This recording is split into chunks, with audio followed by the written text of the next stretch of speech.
Welcome, obvious Klingon dog puppets, to Geek Salad's Retro Movie Reviews from the Geek Salad Podcast. I'm Andy. I'm Mike. And tonight we continue our look at the Star Trek series, as it were. And also, just forgive the tank top. It's really hot in Massachusetts, and I don't normally tend to go sun's out, guns out, but today is that kind of day. So, I'm not wearing a sports bra. In some So yeah, we are talking about maybe the most unsung of the odd-numbered original crew movies, Star Trek III: The Search for Spock. I would agree with that. Yeah. It's interesting because it is a good movie of the odd movies. I wouldn't say this stands above, especially when we're talking about this original crew. It doesn't stand above any of those even-numbered movies at all. No. The only one that... You know what? I think an argument could be made that 6 is around here. Well, I mean, the thing is, with 3 versus 6, 6 is a completely standalone story, and it was a way to write out the old cast members. 3 is part of a larger story that started with 2 and ends with 4. I mean, it is a very successful sequel in that it takes what the story from 2 and it continues it. It doesn't retread the story beats. Right. It tells a continuation of the story. Right. And the beauty is with this one, it feels like a fresh story because, while Wrath of Khan was based on, an episode originally, it still felt fresh and original. Yeah. This, following into that, also feels fresh and original because it's a continuation, and people wanted to see whether or not we would get Spock back. We did. There was no doubt in my mind that we'd get him back. And it does also feel like an extended episode of the original series, and it actually has a lot of callbacks, more so possibly than even Wrath of Khan did. Yeah. Oh, is this the first time we see Sarek in the movies? It is. First time we see Sarek, yes. Not the first time we see Mark Leonard, because he was in. But yes, this is the first time we see Sarek since Journey to Babel from the original series, actually. Yeah. And we actually get Amanda Grayson back as Spock's mother in next movie. Right. So I mean, it's. Overall, I feel like this is a better made movie than some of the other. We talked about 5 last year, which is not good at all. No. And this one really just kind of like it could have very well just ended the story there, and obviously it didn't because we have the voyage home following this, but. To bring you back to Genesis to see how that worked and to finally get a good interaction with the Klingons. Yeah. Cinematically, this is the first time that they actually they actually interact with the Klingons. Outside of the original series, and yeah. Well, yeah. Just I'm talking cinematically. Oh yeah. And you know what? I was thinking about this while watching it, and a little bit of a hot take, but I think this might be the best throughout acting that Shatner does as Kirk. Yes, I agree wholeheartedly with that because this is the only time he's allowed to really. I mean, he did some really good stuff in 2. Oh yeah. No, there are some moments in 2 in Wrath of Khan where he is by far the best he's ever been. But throughout the entire movie, this one he is solid throughout. Right, because he's driven. He wants to find his friend, and that really hits home. I mean, it is almost completely undone towards the end, where he's like, "I have had enough of you." You know what? That was fun. It was still fun. But the scene where Sarek does the mind meld with Kirk, and essentially Kirk has to relive the most painful moment of his life. Yeah. Up to that point, I got to give all credit to Shatner. He sells it big time. Right. And the whole thing with him when he finds out that David's been killed. Yeah. The same thing where he falls back into his chair, but he misses the chair. Yeah. I mean, that's some really good writing. Yeah. And some really good acting. It's just like, you cling the bastards, you killed my son. The first time is like quiet, it's just hurt. And then the second time is that building anger. And then even when Crew gives him like the 2 minutes, he takes like just a few seconds, just like he's still processing it, and then he's back to Kirk. Right. But I mean, I think overall this movie it's got a lot of fun. There are some, and this is what I love about like the Captain's Collection, which is 2, 3, and 4. The design of the other starships. Yeah. I've always liked the Excelsior, but what was the ship that the Klingons destroyed? That was the Genesis mission? The Grissom, yeah. Grissom.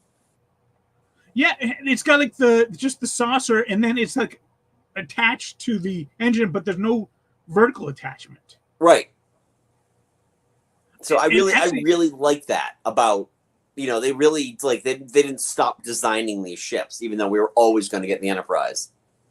And speaking of the Excelsior, that was interesting because I listened to the podcast, the Cinephiles, and they did, well, actually it was the Enterprise Instance, but they did an episode on Star Trek 3, and apparently the Excelsior design was the filmmaker was like, what would the Enterprise look like if it was designed by the Japanese? And that's how they got the Excelsior. Interesting. Makes sense. It is more of a streamlined ship. This is obviously not the first time you've seen this movie. When was the first time you saw? Fairly certain we rented this on VHS back in the day. Okay. I saw it in the theater. Not surprised. And by the way, this is its 40th anniversary. Yeah, it is. And I was blown away that they actually destroyed the Enterprise. Yeah. Actually, kind of a nice little thing that I heard about on the Enterprise Instance is that they point out that in Star Trek II, Spock gives his life to save the Enterprise. Yeah. In Star Trek 3, the Enterprise returns the favor. Ah. Nice. I also like the fact that like in Star Trek 2, like, the Enterprise was at 100%, but Kirk was the one that kind of failed, and he didn't predict that Khan would be there and attack. Right. And this one, Kirk is on his game. He's like, oh, there's a Klingon bird of prey out there, but it's the Enterprise that can't handle it because it's just automation system. It's all right. It's barely limping along. Right. Speaking of that bird of prey, that is a cool looking ship. Yeah, I mean, we'd seen Klingon ships, but this was the first time we'd seen that design. Yeah, exactly. Because the old ones just kind of look like the Enterprise, only like with the long neck and yeah.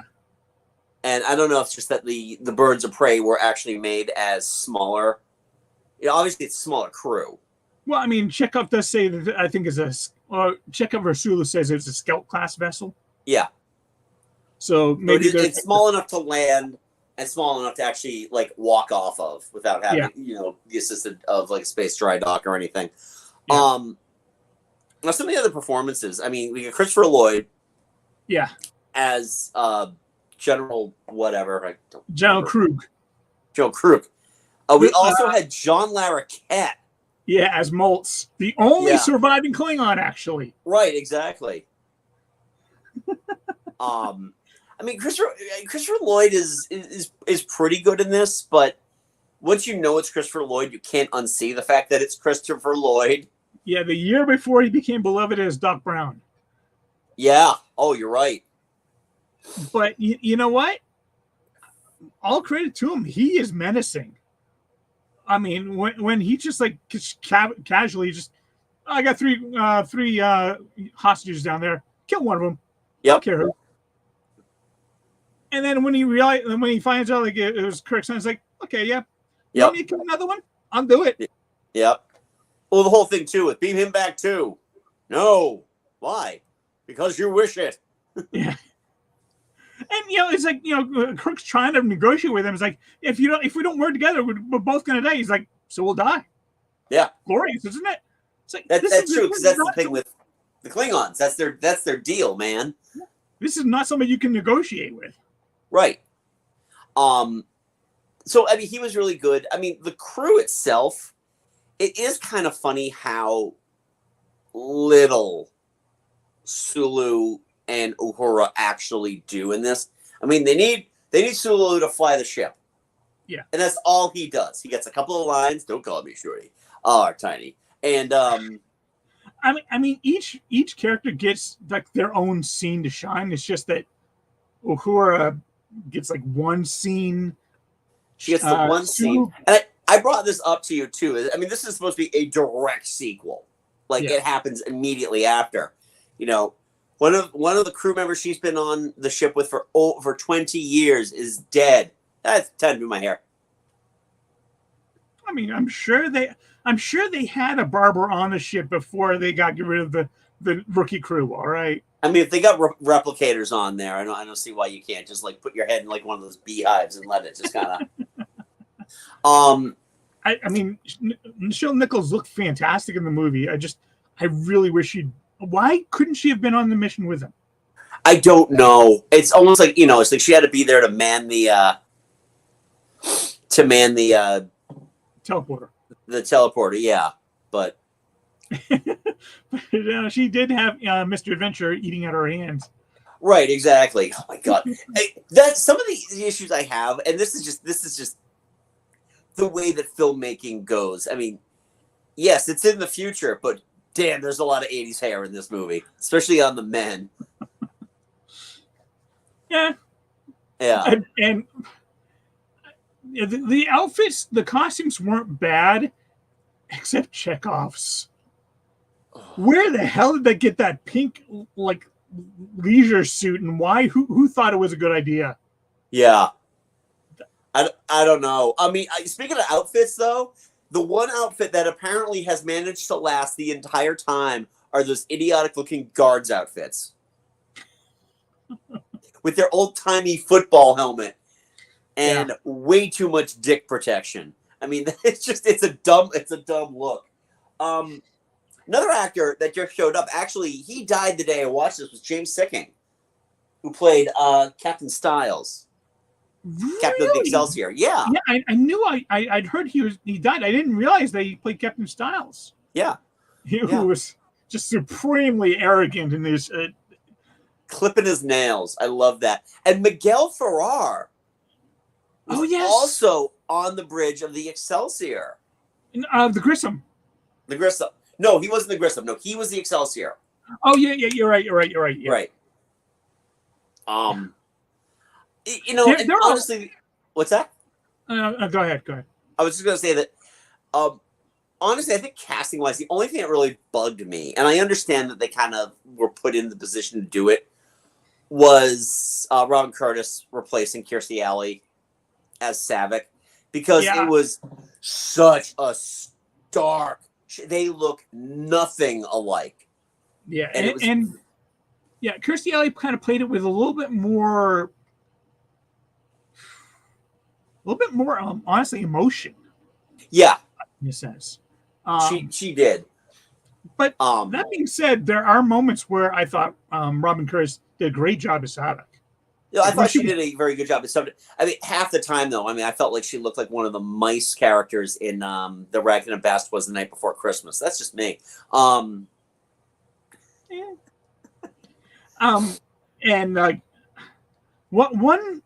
one plot point that I wish someone would do something with is, it wasn't mentioned in the final movie, but it was in the script, it was in the novelization, and it's pretty obvious. Middle-aged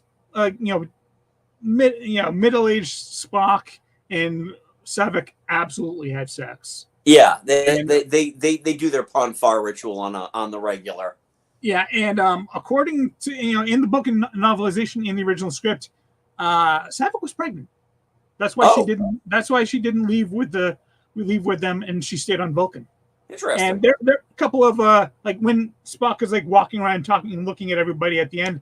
There's like a look between it, and then Saavik kind of looks down and away. It's like, there's something going on there. Yeah. I wish that they would do something with that, though. Yeah. Well, unfortunately, it's kind of too late to do that now. Yeah, well, Even in the Kelvin verse, you can't really do that. And I honestly, I haven't watched any of the shows. I haven't watched Picard or any of the others to see what. Well, in Picard, they do seem to have like some of the like classic character offsprings kind of coming together at the end of season 3. Yeah. I'm like, they could. I mean, Spock got how old was Spock before he died? And Vulcans are very long lived, so he could typically be around. I don't know. I mean, it's just a wish of mine. Right. It is. It's a tough call. It is really a tough call to make, especially because it's been 40 years. Yeah. And no one at this point is really going to go back and reference, that lore when you've got all the new lore and everything to explore.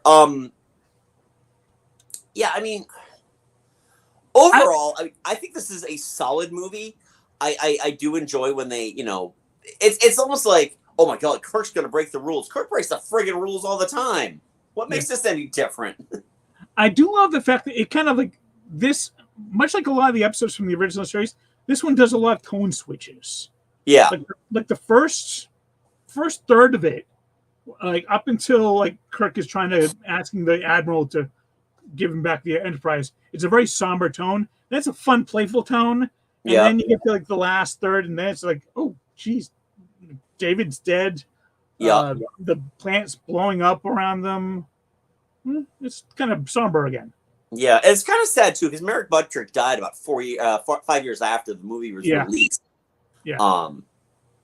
It also was like, it blew me away too that he was on the show Square Pegs, because as a kid I loved that show. I'm like, wait a second. Yeah, with Sarah Jessica Parker, right? Yeah.